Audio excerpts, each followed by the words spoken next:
I came home smelling like birthday cake and barbecue smoke, still carrying one of those cheap little paper party hats my grandson had jammed onto my head earlier that afternoon, and the first thing I noticed was the silence. Not normal silence either, the wrong kind. No waterfall trickling, no soft splash near the lily pads, no coy surfacing because they heard my truck pull into the driveway.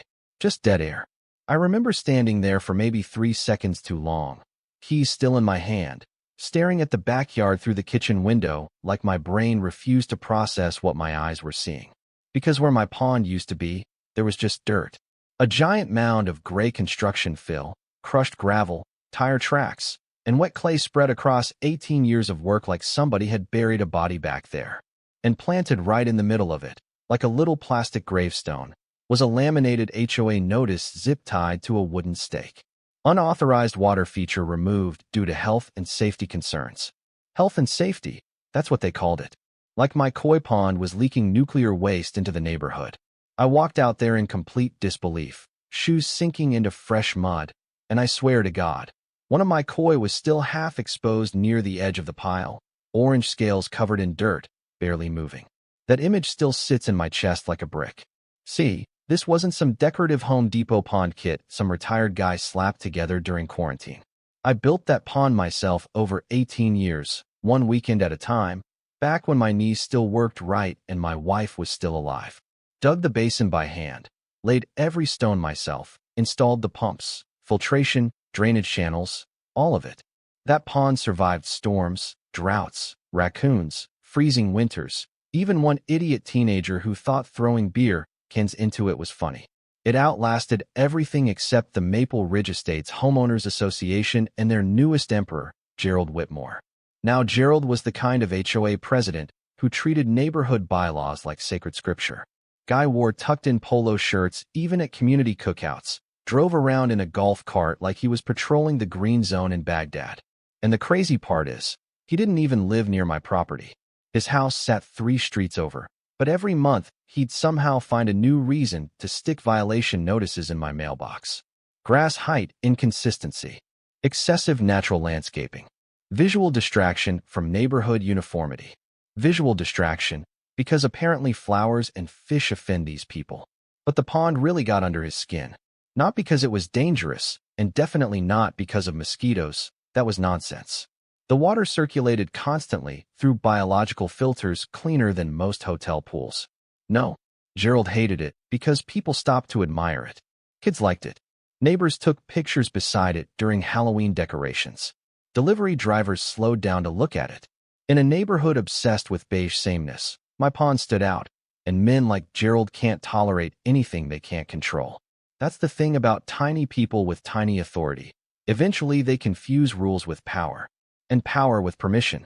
I found out later they'd waited until they knew I'd be gone for the birthday party. One of the HOA board wives saw photos my daughter posted online and told Gerald the house would be empty all afternoon. So while I was helping my grandson smash cake into his tiny little face for the first time, Gerald hired excavation contractors to destroy my backyard. They brought in skid steers, dump trucks, and enough fill dirt to suffocate the entire pond system in under 2 hours. No city permit, no environmental inspection, no court order, just a couple angry retirees playing dictator with landscaping equipment. I remember kneeling there in the mud after sunset, hands covered in wet clay, trying to dig through the dirt with a garden shovel like some desperate lunatic, hoping maybe a few koi survived underneath. But all I found was broken pipe, crushed stone, and silence. Then I noticed something else. One of the underground overflow drains sticking out near the edge of the dirt pile snapped clean in half. And that's when something clicked in my brain. Because unlike Gerald Whitmore and his little HOA cult, I actually understood how this neighborhood was built. I understood where the runoff went during spring storms. I understood why my property sat lower than every house around it. And standing there in the rain-soaked dirt, staring at that broken drainage pipe, I realized something that made me laugh out loud like an absolute crazy person. They didn't just bury my pond. They buried the one thing keeping this entire neighborhood dry.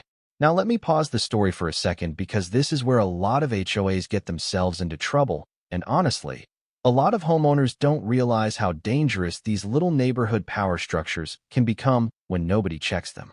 According to standard procedure, an HOA usually cannot enter private property and destroy permanent structures without a very specific legal process. Notices, hearings, opportunities to appeal, sometimes even city involvement, depending on drainage classifications and environmental codes. But here's the loophole people like Gerald love to exploit: intimidation. Most homeowners get scared the second they see official-looking paperwork with bold lettering and legal jargon, so they comply before asking questions. That's the psychological game.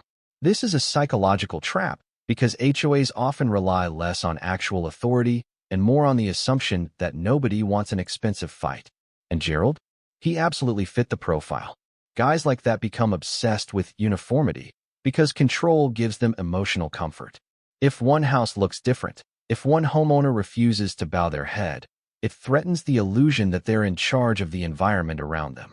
From a legal perspective, what they did to my pond was even worse than vandalism because they altered a functional drainage ecosystem tied into the subdivision's runoff management. That changes liability completely. Once water diversion systems are involved, insurance companies, municipal engineers, and environmental agencies start paying attention real fast.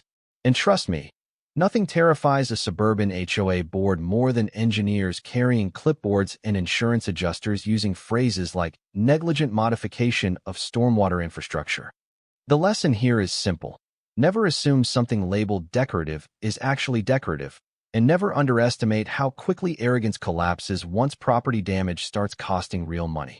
That night, the weather forecast changed from scattered showers to severe storm warning. And I remember sitting on my back porch staring at that giant dirt grave where my pond used to be while thunder rolled somewhere off in the distance. The kind of thunder that vibrates through patio furniture. Now, any normal person probably would have called a lawyer immediately, maybe filed police reports, maybe gone door to door screaming at HOA board members like a lunatic. But honestly, I didn't have to do anything.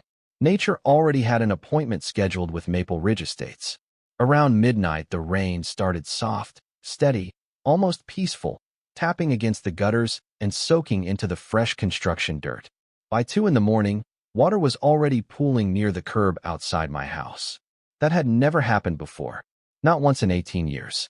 Because normally, all that runoff flowed downhill through the underground drainage channels connected directly into my pond basin, where the overflow filtration system slowed everything down before gradually feeding excess water into the municipal drain line. It was basically a giant natural retention system disguised as landscaping. But Gerald and his little demolition crew had buried the basin, crushed 2 runoff pipes, and compacted the soil with heavy equipment, which meant all that water suddenly had nowhere to go. And rainwater is patient right up until the moment it isn't. By sunrise, the neighborhood Facebook page had already turned into pure panic. Videos of flooded driveways. Photos of standing water halfway up garage doors. Somebody posted a picture of ducks swimming near the community mailbox, which honestly almost made me choke on my coffee laughing. Gerald Whitmore, meanwhile, was still pretending everything was under control. Around 9 that morning, he made this smug little HOA update post blaming unexpected municipal drainage overload conditions. Municipal drainage overload. That's corporate suburban language for we screwed up catastrophically. Then day 2 hit, and that's when everything truly fell apart.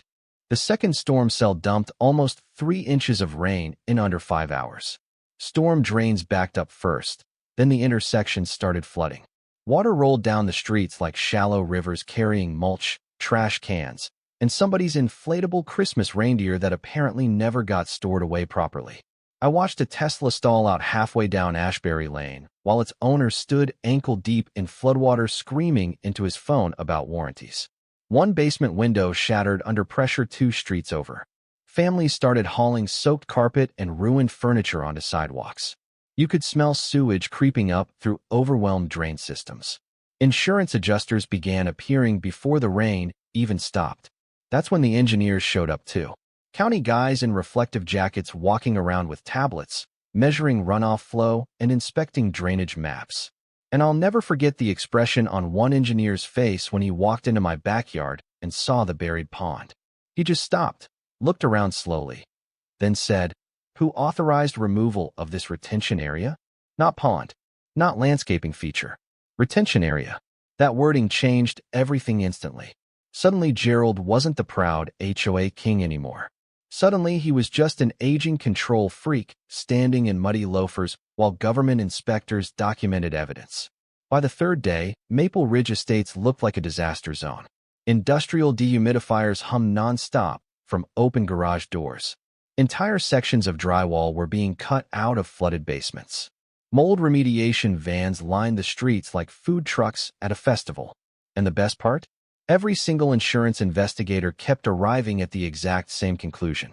The flooding became dramatically worse because runoff retention capacity had been intentionally removed without proper environmental review. In plain English, Gerald buried the neighborhood's flood protection system because he didn't like looking at fish. You can't make that kind of stupidity up. The lawsuits started almost immediately. One family lost over $80,000 in water damage because their finished basement flooded. Another homeowner had electrical systems destroyed.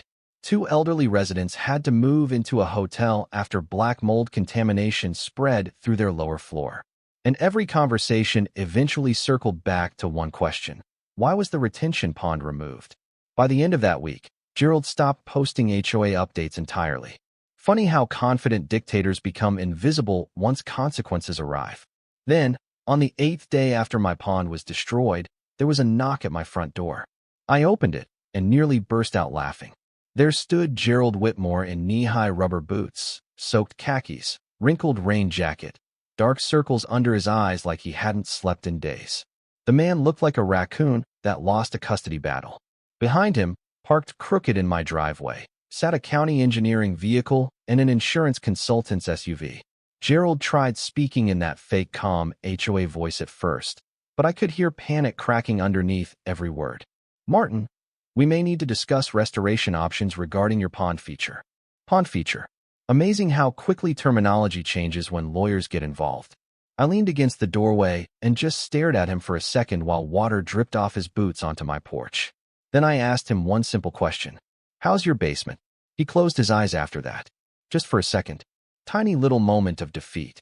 There's 6 inches of water downstairs, he muttered. Turns out karma doesn't need GPS. According to the county engineers, the original developer had quietly designed my property decades earlier as an unofficial overflow retention zone because it sat at the lowest natural elevation in the subdivision. Previous homeowners maintained smaller water gardens there before I expanded it into the koi pond system, which means my pond hadn't just been beautiful, it had accidentally become critical infrastructure. Gerald buried infrastructure because his ego got offended by landscaping. From a legal perspective, that is the kind of mistake attorneys frame on office walls.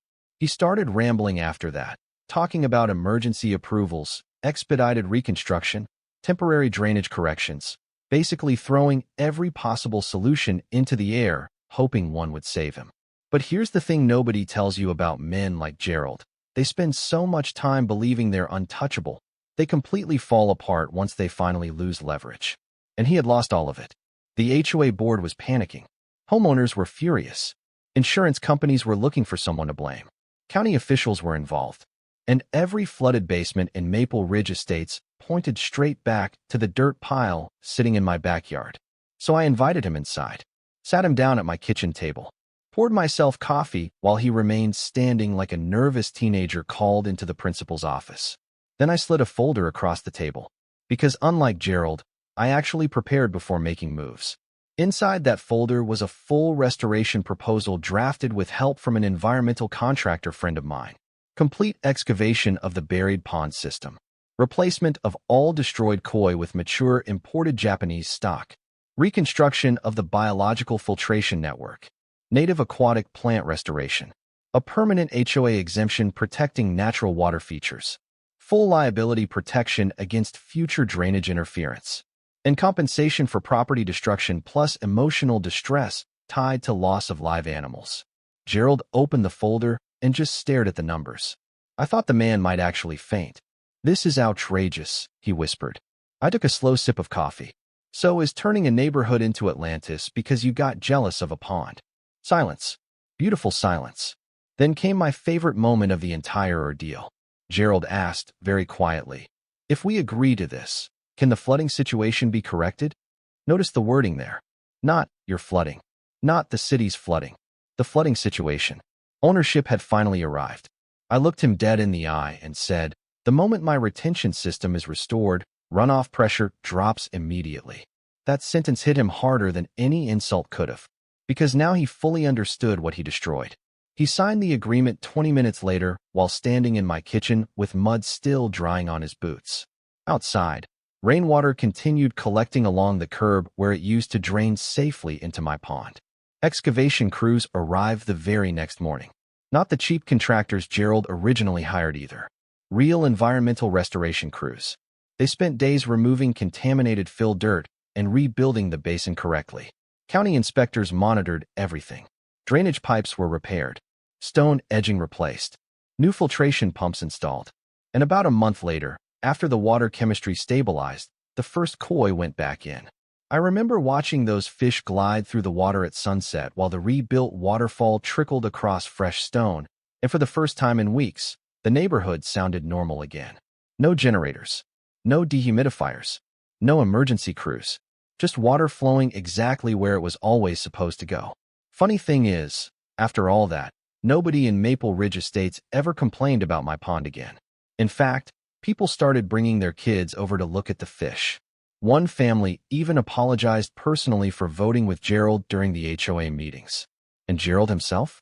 He resigned as HOA president 3 months later. Sold his house not long after that. Last I heard, he moved into some condo development with strict landscaping policies and absolutely no natural water features. Honestly, sounds perfect for him. You know, the older I get, the more I realize neighborhoods are basically little experiments in human psychology. Give people a tiny bit of authority, a clipboard, maybe a rule book nobody actually reads, and some of them start acting like emperors protecting a kingdom that only exists in their own head. And the weird part is, most conflicts like this don't even start with real problems. They start with discomfort. Somebody sees a house that looks different, somebody builds something beautiful, somebody refuses to blend into the beige background, and insecure people interpret individuality as rebellion. That's the real disease underneath a lot of HOA drama. It's not about property values. It's not about mosquitoes. It's about control. This is a psychological trap a lot of communities fall into, where maintaining uniformity slowly becomes more important than understanding why things exist in the first place. My pond looked decorative, so people assumed it had no functional value. And honestly, that happens everywhere in life. People destroy systems they don't understand because the systems are quiet. They work invisibly, until suddenly they're gone, and everybody learns the hard way why they mattered. According to standard procedure, infrastructure isn't supposed to depend on one homeowner's backyard ecosystem. But real life isn't always designed on paper as neatly as engineers pretend. Sometimes one retired guy with a shovel accidentally becomes the thing holding an entire neighborhood together. From a legal perspective, this whole disaster became a masterclass in unintended liability. One emotional decision made by a prideful HOA president triggered property damage, insurance chaos, environmental violations, and probably years of legal headaches none of them saw coming. And honestly, that's the lesson here. Arrogance gets expensive fast, especially when nature is involved. Because nature does not care about HOA bylaws, neighborhood politics, or laminated warning notices. Water goes where water goes. Always. And maybe that's why this whole thing still sticks with me. Not because I won, and not because Gerald lost, but because the entire situation could have been avoided if one person had simply asked a question before grabbing power tools and pretending to be king of the suburbs. So now I'm curious, if you came home and discovered your HOA destroyed something you spent nearly 2 decades building, what would you have done? Would you fight them in court, move away, or let karma handle the situation the way I did? Let me know down in the comments, because trust me, after this experience, I read every HOA story people send me, and some of them are even crazier than mine.